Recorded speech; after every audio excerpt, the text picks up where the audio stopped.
It really sucks when a game doesn't sell well, or even goes on to be a financial success, before becoming ignored or pushed aside later on, and they can't imagine why. We're gonna get oh no. Oh no! But sometimes the games that meet this fate are actually incredible, and for that reason, I'm here today to show you some games where a masterpiece was misunderstood.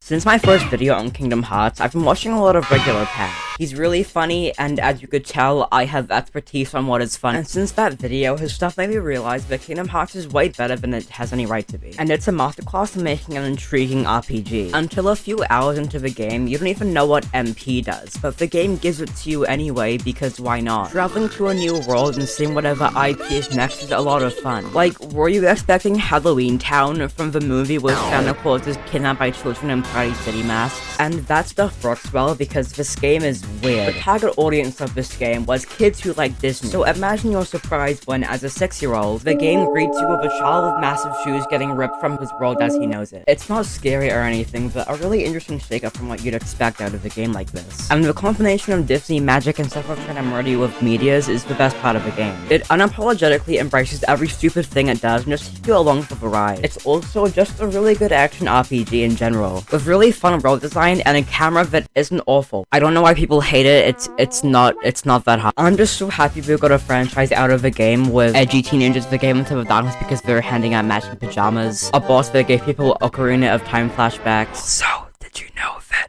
if you go to Neverland and go before you fight Andy Sora, you don't have a shadow, because Andy Sora is your shadow, and I think that's really cool. Femboy twinks and Disney childhood trauma. Terrifying kids since the Black Cauldron. I wouldn't have it any other way, and this game is awesome because this is my video and I can say what I want. I think the flaws of this game are blown way out of proportion sometimes. It was made in a time where 3D action RPGs were a relatively new thing. And for a Disney tie-in game to be one of the first to attempt this style of gameplay, it did a really good job. And I grow more and more fond of this game every single time I play it. If you're interested in Kingdom Hearts, I'd recommend getting 1.5 plus 2.5, which is a collection that has some of the games. It has 1, 2 of one that nobody likes, one that nobody likes, the one with nobodies, but that's like a thing with like a zipper, and it's like a vessel, and Birth by Sleep. Also, these two aren't games, they're cutscene collections, but they're both based on games that were full games released on the DS. And there was the 3DS one, and also one on the Game Boy Advance, which was crucial to understand the plot of KH2, by the way. But if you play all those, you'll have the perfect context to understand the entire— Okay, but seriously, you only need to get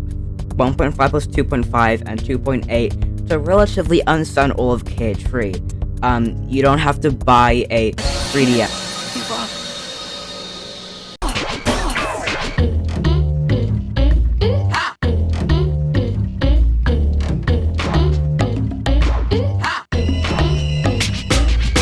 This is the best game ever, and if you looked up the soundtrack, you'd agree with me immediately. It took me a while to get used to the controls, but after about an hour, Jet Set Radio became my newest obsession. Because it's about rollerblading teenagers who go, yeah, and yo, who do graffiti while getting chased down by helicopters. And that is both tubular and bodacious. I genuinely do adore everything about this game, from the soundtrack, to the fact that it helped to destigmatize graffiti as an art form, to the fact that the police are trying to murder you with tanks because you graffitied you on the side of a building. I'm not a huge fan of the race missions, but my method is to shut the game down and play something a bit less frustrating until you're ready to come back later, or just get a new hobby. And who cares when this game has this song?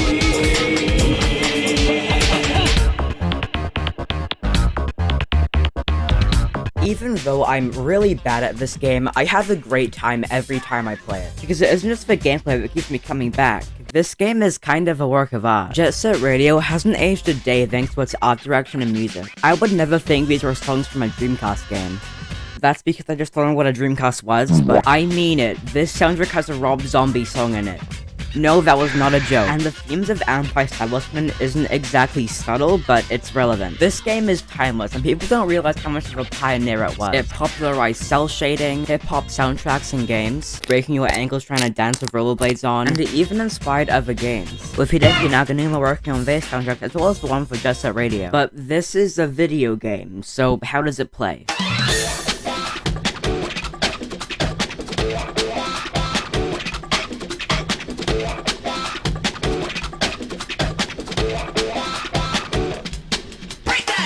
Jet Set Radio takes some getting used to, but once you've gotten into it, it's amazing. It's a platforming take on Tony Hawk, where you can boost, grind on rails, and do tricks because it's cool. The main objective of the game is to express yourself through graffiti as the police send tanks on you. It's stupid, but that's the point. Racing through the varied and genuinely beautiful environments is so much fun. And I do mean beautiful, because it's kinda insane how all this game's visuals have aged. When a game tries to be realistic, it'll look impressive for the time, but Jet Set Radio looks better than it ever did. And while Jet Set Radio has its moments, visuals and soundtrack are a massive boon, and its gameplay is still insanely fluid and strong. At first, this game felt about as smooth as sandpaper.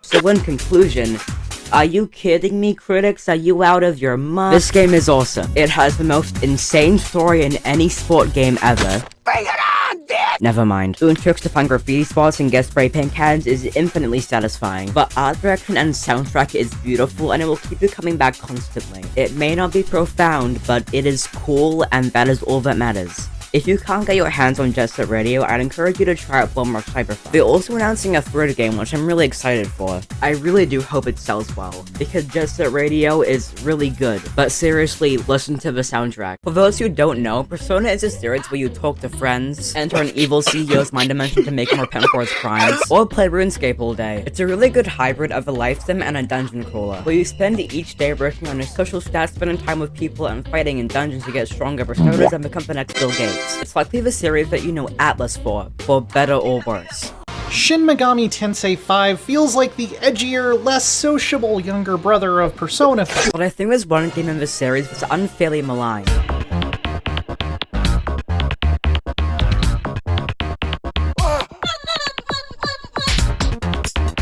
Even though Persona 3 on the PS2 is what kicked off the series' modern formula, it's seen as a game riddled with issues that Persona 4 came along and fixed. And while I love Persona 4 and 5, most of the issues people have with this game are kinda what made it great in the first place. It isn't perfect, and I have a few tiny issues with it, but I'm a lot higher on the Marin Karen Toaster Burn My Bread game than most, because stuff like the AI controller has a purpose. Even though you are the one to trust the leader, and dare I say, the alpha, characters have their own fighting styles unique to yours, and that makes sense because some of them have been fighting even longer than you have. The AI has its moments, but I really don't think that it's that bad, and I also never understood the hate for Tartarus. But most importantly, its atmosphere is like nothing else I've ever seen. This is one of the things that I think Reload kinda missed the mark on, because the crunchy audio, simple 3D models, and intense lighting do wonders in creating an anxiety-inducing backdrop of the events of the story. Reload has Alex sleeve though, so it balances itself out.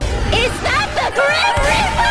I think they could do just a bit more with its lighting and cutscenes to make it more true to the original, because I almost can't describe how on edge this game makes me feel, even if I'm just doing something as minor as watching Elizabeth being a lobotomy. I don't want to explain too much of this game's story for the sake of keeping things lighthearted, but this is one of the most intense, thoughtful, and heartbreaking stories I've ever seen. Persona 3 Fez is incredible, and I think that Reload and Portable, while easier to stomach, are just a little bit inferior to the original in a few ways. If you have any way to play a single version of Persona 3, I implore you to do so. No matter what version you choose to pick up, you will be met with one of the most artful and beautiful games ever made. I find it really unfortunate that we don't really see these games anymore outside of indie games. These games may not have been for everyone, but that's what made them special in the first place. I love to see the use of video games as an art form, but sometimes the game industry gives us a misunderstood masterpiece. So that was the video. I can't do funny edits when I make outros, so I'm done. Okay, bye.